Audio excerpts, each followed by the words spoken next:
Types of fuel cells.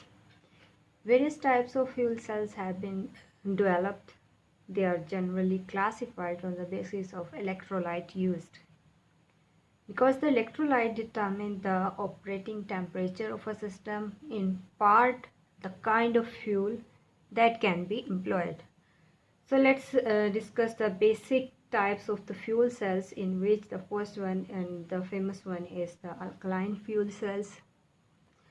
So I'm going to briefly describe the principles of operation of the different fuel cell types. So the first one is alkaline fuel cell, also known as AFCs.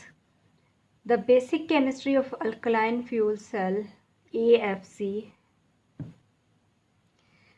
can be understood from this diagram, which is showing a typical example of alkaline fuel cell.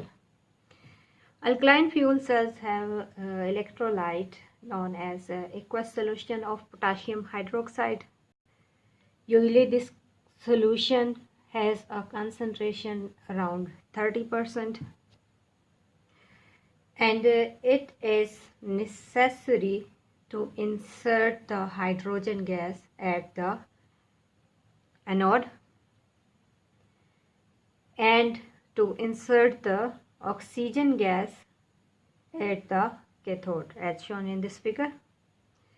The anode and cathode directions are shown within this figure, in which firstly at the anode the reaction is written as equation 1, where the hydrogen is being oxidized, and the cathode reaction consists of the reduction of oxygen. An aqueous alkali potassium hydroxide solution embedded in a matrix serves as an electrolyte. This is an embedded solution advantageous configuration because the reaction at the cathode is fast in an alkaline electrolyte, which allows a better performance. The overall cell reaction is shown in equation number 3. Is an oxidation reduction reaction between hydrogen and oxygen,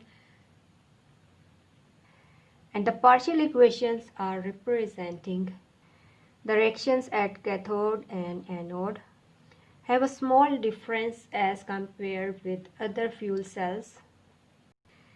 Another important feature of the alkaline fuel cells is that this type of electrolyte contributes to the formation of carbonates. Carbonates form precipitates which over time prevent the cell from functioning, making it necessary to remove the carbon dioxide present in the atmospheric air, which will be inserted to the alkaline cell, that is inserted to the cathode or cathodic chamber. Currently, liquid electrolyte based alkaline fuel cells work with operating temperatures between 20 degrees centigrade and 90 degrees centigrade. So the working range or the operating temperature range of the liquid electrolyte based alkaline fuel cells is within 20 degrees centigrade to 90 degrees centigrade, whereas for the case of alkali potassium hydroxide solution embedded in a matrix based solar cells may work in 150 degrees centigrade to 200 degrees centigrade and can generate a maximum power generation efficiency of up to 70%, whereas the fuel cell based on the liquid potassium hydroxide electrolyte can achieve efficiency between the 60 and 70% during its operation. For these kind of fuel cells, several manufacturers are examining ways to reduce the cost and improve the operational flexibility of these fuel cells. But still, alkaline fuel cells typically have powers of 300 watts to 5 kilowatt, And at alkaline fuel cells, the anode is made up of carbon that has the catalyst nickel inserted in its structure, and also a thin layer of VTFE.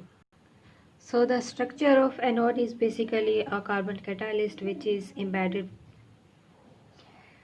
with a nickel in its structure and a thin layer of polytetrafluoroethylene, which is a hydrophobic layer.